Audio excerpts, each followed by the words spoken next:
Hello, I want to talk to you today about the importance of gratitude in relationships. So, whether you are single, dating, engaged, married, divorced, whatever your relationship status, it's important that you are grateful for the relationship that you have in your life. If it's your parental relationship, your children, your best friend, your fiance, your boyfriend, your boo thing, or your husband or your wife, it's important that you show them that you are grateful for their presence because there are people who would love to be in your shoes. There are people who lost their mom or their dad last year, would love to have an opportunity to spend time with their parent again. So if your parent is still alive, I want to encourage you to reach out to them and spend time with them and let them know that you're grateful.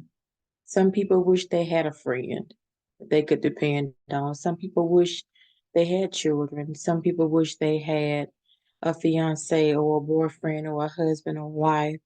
So, whatever your relational situation is, even though it may not be what you want it to be, it may not be ideal, but in all things, that's what First Thessalonians 5:16 through 18 says.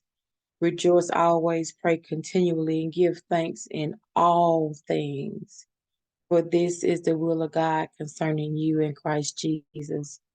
No matter what your relationship status is, it's important for you to give thanks. Now, specifically, today I want to speak on gratitude in marriage. So, being grateful does three things in your marriage. Number one, it promotes positive feelings. When you focus on the good in your relationship, when you focus on the good in your spouse, it causes them to feel better. It causes them to feel good. Well, the opposite of that is also true. When you focus on their shortcomings, when you focus on their faults, when you focus on what they're not doing, because none of us are perfect. But if you harp on and dwell on what they're not doing right, how they're not like your ex, how they're not like this ideal person that you have in your head of what you thought your husband would be or what you thought your wife would be. Nobody can live up to your dream. Nobody can live up to the fantasy in your head. So it's unrealistic for you to judge your now spouse based on the spouse that you were going to marry, the spouse you thought you were going to marry, the spouse that got away. Now, that's not in my notes, but that's for somebody. Be grateful for the spouse that you have and don't compare them to the spouse you want. And don't be ungrateful because they're not perfect, because newsflash, none of us are. Number two, being grateful in marriage strengthens the relationship bond. It fosters a sense of connection and mutual appreciation.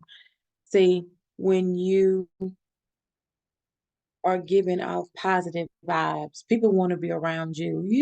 You ever noticed a person with a bad attitude that nobody wanted to be around them and nobody wanted to see them coming? I was like, oh Lord, here comes Sarah again with that bad attitude. Everything's negative, negative, negative. The glass is always half empty. The glass is never half full. Well, those kind of people are never happy because their focus is off. Their focus is on what is not going well, and their focus should be on what's going well. Because even if you're having a bad day, the whole day's not bad. You just may be in a situation that's not ideal. But if you would shift your focus and think on those things that are true, those things that are lovely of good report, if you focus on the good, your mood will change. And the happier you are, the more drawn people are to you, which is our goal anyway, is to draw people to us so that we're able to show them the way to get to Jesus. That's our goal, to draw others to Him. Can't do that if you got a bad attitude. Can't do that if nobody wants to be around you. So being grateful increases the strength of the relationship bond. And number 3, gratitude in marriage promotes emotional intimacy. Now, you might be saying, what is emotional intimacy? I did a video about emotional intimacy. It's on my YouTube channel at Coach Yolanda B. So you can check it out. I talk about the 4 kinds of emotional intimacy. But in a nutshell, emotional intimacy is our emotions, how we feel about someone. And in this aspect, we're talking about marriage. So being grateful for your spouse increases your emotional intimacy. And emotional intimacy is something that we ladies love. Guys are more into physical intimacy, but we're more into emotional intimacy. Um, and when you promote that, it creates a safe and positive environment for you to feel comfortable sharing your feelings, where you feel comfortable being vulnerable. And it also causes you to become close to each other. Think back, married couple, to when you were dating. There were certain things you didn't talk about on the first date because you didn't feel comfortable. You didn't feel like this was a time for me to bare my soul and cast my pearls before swine. There are certain things that you only reveal in a relationship when it gets to a certain stage, because that person has earned your trust. That person has shown himself or herself to be trustworthy with other information that you shared with them. And so you get to the point where, okay, I want to be the vulnerable now, because we've been dating 6 months, 8 months, a year. Okay. So maybe now I can unpack and let them know about an issue I'm dealing with from childhood, or that I'm dealing with insecurity or low self-esteem. It may not be something that you mention on the first date or the third date, but as time goes on and you're more intimate and you're more close and vulnerable, there comes a time when you will feel comfortable sharing that. And gratitude goes a long way in developing that type of intimacy. So just imagine if you were in a coaching session with me. I would give you some homework as it relates to gratitude. So here's your homework. I want you to get with your spouse, and if you're single, just get with yourself. And I want you to list 2 things that you're grateful for in regards to the person you're in relationship with. If you are single and you have a best friend, I want you to write down 2 things you're grateful for in regards to your best friend, in regards to your fiance, in regards to your husband or your wife. And then I want you to name 1 thing that that person can do that would make it easier for you moving forward to be more grateful. For example, let's say I have a married couple before me, and I have a man who may be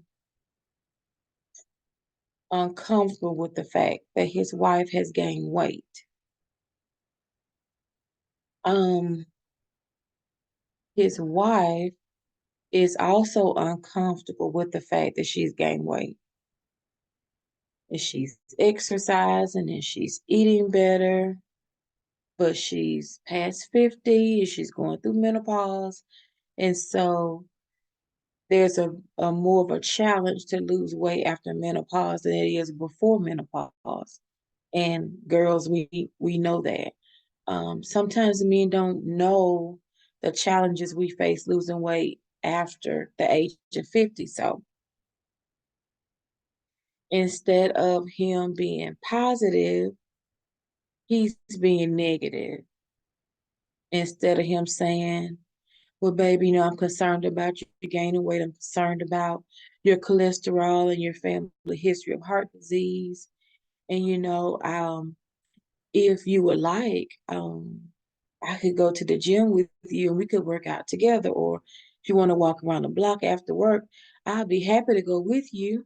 That would be a positive way to address the issue.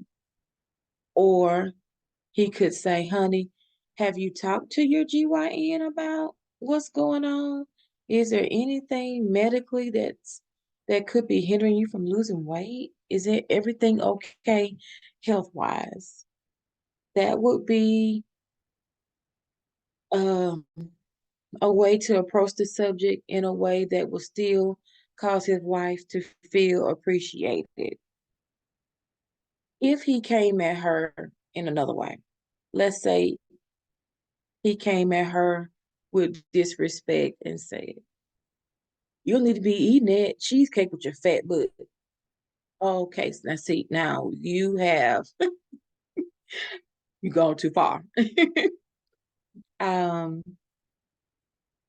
Gratitude says, and respect says that I'm gonna talk to you the way you want me to talk to you. So you're gonna talk to me like you want me to talk to you. So if you don't want me to disrespect you, then you shouldn't disrespect me. And if there is disrespect, whether it's intentional or unintentional, whether it's bluntly or whether it's sarcasm, which is just underhanded disrespect, that's what sarcasm is, and it's still hurtful, that's not going to foster emotional intimacy. That's not going to foster closeness. That's not going to foster vulnerability in your spouse. That wife is not going to be open to tell her husband that she's overeating and gaining weight because of how he treats her, because he's already treating her bad. So if she goes and tells him that, he's going to go off. I'm not doing that, yada, yada, yada, but he is. He just can't see it. So gratefulness is important in a relationship because your spouse needs to feel appreciated. And you might say, well, I tell my spouse I love him every day. Well, okay, cool. But you saying you love them and that person feeling loved by you, that's two totally different conversations. And I'm going to do some videos pretty soon. I'm going to talk about the 5 love languages. And I'm going to talk about how the 5 different ways people feel loved, because you can say you love me all day long, but if you don't act like you love me and you don't talk like you love me, then those just empty words. So gratitude, gratefulness in your relationship goes a long way in fostering the closeness that you're looking for, especially in marriage. That's my best shot. I pray that it helped somebody. And I think once we get to the point where we think about the benefits that we have in relationships, the joy of relationships, I think we're more apt not to take those situations for granted, because we do. We have all been in situations where we've taken people for granted, and we didn't know what we had until it was gone. And I just don't want that to be your situation, especially if you are in a marriage or a dating relationship. So that's my best shot. If you need to discuss this further, you can set up a counseling session on my website at www.yolandabethea.com. If you would like some more free content, hop over to my podcast. It's on all the platforms and it's entitled Ask Minister Yo. And until next time, go in God.